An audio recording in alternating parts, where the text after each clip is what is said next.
...1922 Pejuang Siliwangi. Satu untuk semua, semua untuk perjuangan. Pejuang Siliwangi. Pejuang Siliwangi. Assalamualaikum warahmatullahi wabarakatuh. Saya Cepi Faridi Hikmat, kembali menemani Anda dalam program Liputan Khusus.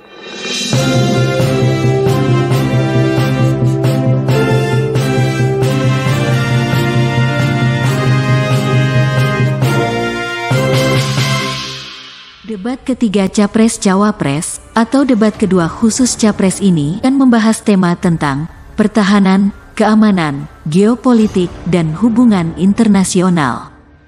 Pertahanan ini sakral bagi kita. Ini menyangkut keselamatan kita. Jangan karena ambisi pribadi kita menghasut dan menyesatkan rakyat. Itu etik yang tertinggi, Saudara Profesor Anies Baswedan. Itu etik yang tertinggi. Kebersihan jiwa, kejujuran, kesetiaan kepada rakyat. Sekali lagi, jangan karena ambisi pribadi kita menyesatkan rakyat, kita menghasut rakyat, kita membahayakan pertahanan keamanan rakyat. Kasihan prajurit-prajurit yang sedang berjuang untuk menjaga kita. Polisi-polisi yang menjaga kita, kasihan. Kalau ada calon-calon pemimpin yang kerjanya hanya menghasut saja. Umpamanya pesawat Mirage 2005 yang ada di Qatar, yang rencananya kita ingin akuisisi, itu usia pakainya masih 15 tahun, Pak. Dan teknologi ini mengarah kepada yang lebih canggih. Kita menunjukkan yang canggih, yang terbaru. Tapi kalau kita beli baru, datangnya Pak, baru 3 tahun, dan operasionalnya itu baru 7 tahun, Pak. Nah, sementara 3-7 tahun ini, kita perlu deterrent, kita perlu kemampuan. Itu maksudnya latar belakang. Jadi saya kira itu yang bisa saya jelaskan, tapi waktu yang singkat tidak cukup. Baik, waktu sudah habis. Ya, awalnya saya percaya sekali bahwa Bapak akan memahami ini. Tapi hari ini saya menjadi meragukan. Karena saya bertanya kepada pilot, saya bertanya kepada Angkatan Laut pada persoalan ini. Perencanaan pembangunan yang top down membuat seluruh matra hanya menerima saja. Kenapa ini saya sampaikan, Pak? Maka kalau kita bicara katakan bukan soal cerita bekasnya, buat kami tidak. Karena Yuwono Sudarsono pernah menolak itu dan apa yang Bapak rencanakan hari ini ditunda. Apa artinya? Saya kira perencanaannya terlalu gegabah pada soal itu. Dan keseriusan itu tidak dimunculkan sama sekali pada pengelolaan industri pertahanan dalam negeri. Di mana PT PAL kemudian hari ini sudah mendapatkan hutang dan kemudian dia tidak bisa melaksanakan apapun pada soal yang itu. Mana sih yang rahasia, yang mana yang bukan. Jangan sampai kemudian kesannya nih Pak Prabowo nggak kuat data dan berlindung di balik diksi rahasia, jadi nggak boleh dibagi gitu. Ya, terima kasih. Pertama yang harus kita pahami itu adalah pengertian daripada buku putih itu tersendiri. Walaupun buku putih itu ada di dalam Undang-Undang Pertahanan, tetapi buku putih itu tidak diwajibkan untuk didisclose oleh Kementerian Pertahanan atau dalam konteks negara kepada halayak umum. Kenapa? Karena di dalam buku putih tersebut, informasi-informasi tentang kekuatan militer Indonesia banyak yang mengandung informasi sensitif. Nah, di sini yang menjadi perdebatan adalah bagaimana kita mengklasifikasi mana informasi yang sebenarnya tidak rahasia, mana yang rahasia. Nah, masalahnya adalah bagi publik yang awam, terkadang lines di antara kedua hal ini menjadi blurry. Ya kan? Kenapa? Contoh misalnya, kita mungkin bisa beranggapan, oh mungkin data jumlah peluru yang ada di Indonesia itu bukan merupakan data sensitif, itu hanya data inventory saja. Tetapi yang kita tidak tahu adalah kalau dalam konteks militer, itu bisa digunakan sebagai kalkulasi musuh untuk memperhitungkan berapa lama kita bisa bertahan dalam perang. Atau dengan informasi-informasi sensitif lainnya, misalnya contoh, dari sisi mana Indonesia memiliki pertahanan terkuat maupun yang terlemah. Sehingga ini penting untuk kita garis bawahi bahwa banyak informasi ini satu, tidak mengandung sensitivitas informasi. Yang kedua adalah informasi satu dengan yang lainnya, terutama dalam konteks pertahanan, itu saling terkait. Jadi ketika kita membuka satu informasi dasar, itu akan membuka informasi-informasi selanjutnya. Pak Prabowo tidak rela apabila hanya untuk sekedar memenangkan debat, apabila hanya sekedar untuk mendapatkan jabatan, maka beliau harus menelanjangi informasi-informasi sensitif, terutama yang bisa mengganggu stabilitas dan keamanan nasional. Kedaulatan negara Indonesia tidak bisa ditebus berapapun harganya. Jawaban heroik seperti ini menurut saya menyesatkan. Kenapa? Karena banyak kok informasi-informasi yang sifatnya ya sebenarnya begini. Kalau dijawab apa yang sudah dilakukan oleh Menteri Pertahanan selama beliau menjabat, kemudian tata kelola di dalam Kementerian Pertahanan yang dilakukan, menurut saya sebenarnya itu sudah menjawab. Termasuk misalkan ketika bicara data pertahanan keamanan, ya tentu saja bukan bicara berapa banyak peluru yang kita punya. Karena soal jumlah pesawat yang kita punya, nggak kita kasih tahu juga banyak negara-negara lain juga tahu. Kemarin itu Pak Prabowo tidak menyampaikan apa-apa sama sekali. Nggak ada data. Nggak ada data sama sekali. Tapi karena rahasia loh. Jadi kita ingin menanya nih, yang rahasia apa? Yang rahasia apakah hanya ada delivery 15 unit Bushmaster bekas yang hibah dari Australia dan 2 jet Falcon business jets, bukan pesawat tempur ya, business jets yang gunanya hanya mengangkut VIP TNI, ya kan? Udah itu aja yang ada deliverynya. Selama Pak Prabowo yang lain, dia membeli Anda dari luar negeri. publik belum yang lain belum tahu. Nah terinformasikan. tapi itu nggak dibuka. Ya kenapa? Apakah itu rahasia? Rahasia untuk publik, ya kan? Masalahnya apa yang disampaikan Pak Prabowo itu sama sekali yang sensitif nggak disampaikan, yang nggak sensitif juga nggak disampaikan. Jangan-jangan Pak Prabowo ini saking rahasianya semuanya, Menhan aja nggak tahu apa-apa. Nah, ini yang saya curiga kan. Prabowo melontarkan sindiran dengan menggunakan umpatan.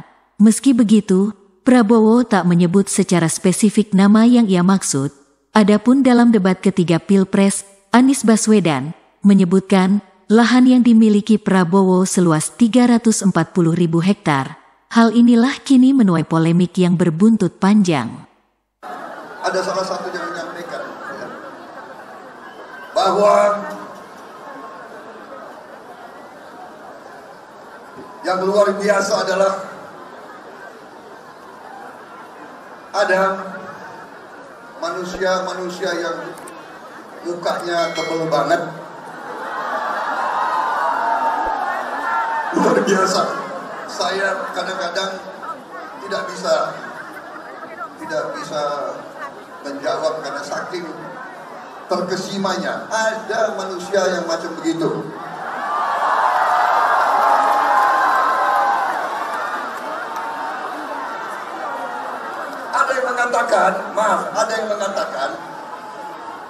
Ada yang mengatakan karena saya ini juga hobi saya pelihara hewan.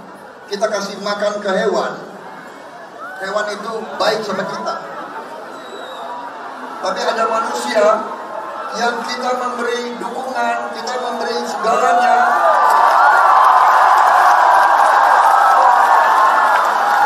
Yang dibalas adalah kedengkian.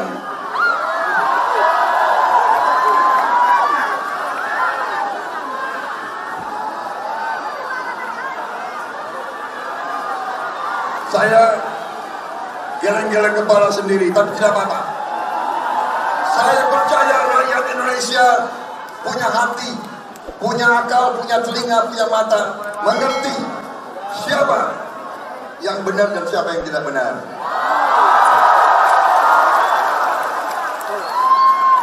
Saya merasa bahagia hari ini saya datang, saya jumpa dengan kalian semua. Saya merasakan bahwa Anda terus percaya dengan Prabowo Subianto. Saya dikasih penilaian berapa itu?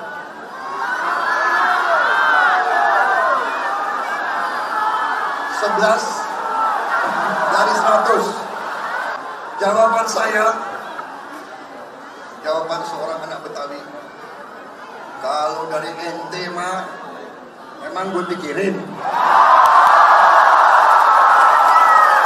Saudara-saudara, ada pula yang nyinggung-nyinggung. Punya tanah berapa, punya tanah ini.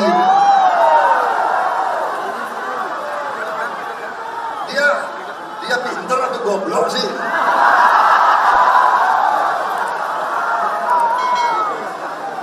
Dia ngerti nggak ada HGU? Hak guna usaha, hak guna bangunan, hak pakai, iya kan? Itu tanah negara, saudara. Tanah rakyat, tanah bangsa. Daripada dikuasai orang asing, lebih baik Prabowo yang mengelola.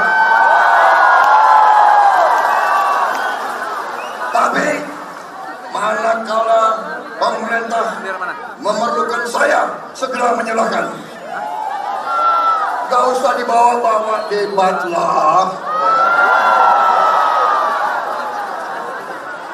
Anda hanya memperlihatkan ketololan Anda. Sebelum saya menjawab pertanyaan itu, saya mengklarifikasi tadi data yang meleset. Maaf Pak Prabowo, angkanya terlalu kecil. Bukan 320 hektar, tapi 340.000 hektar. Saya klarifikasi. Kemudian itu pun salah. Melanjutkan. Itu pun salah. Atas apa yang perlu saya sampaikan. Mas Anies, Pak Prabowo, jangan Pak Prabowo, Pak Prabowo, maaf. Saya tahu Pak Prabowo memiliki lahan yang sangat luas di Kalimantan Timur. Mohon maaf.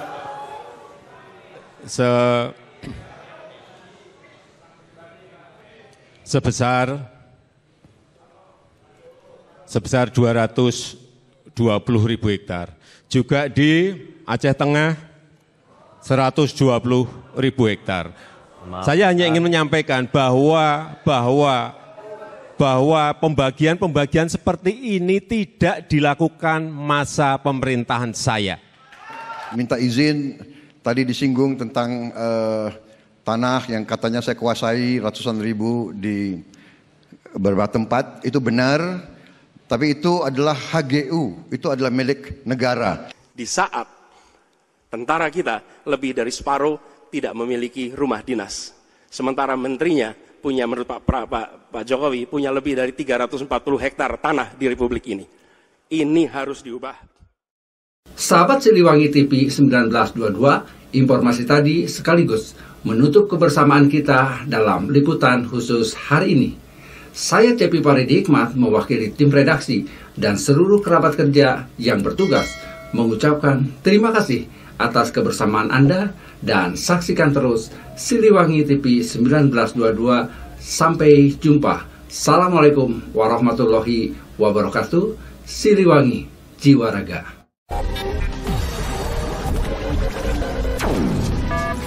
Satu 922 Pejuang Siliwangi. Satu untuk semua, semua untuk perjuangan. Pejuang Siliwangi. Pejuang Siliwangi.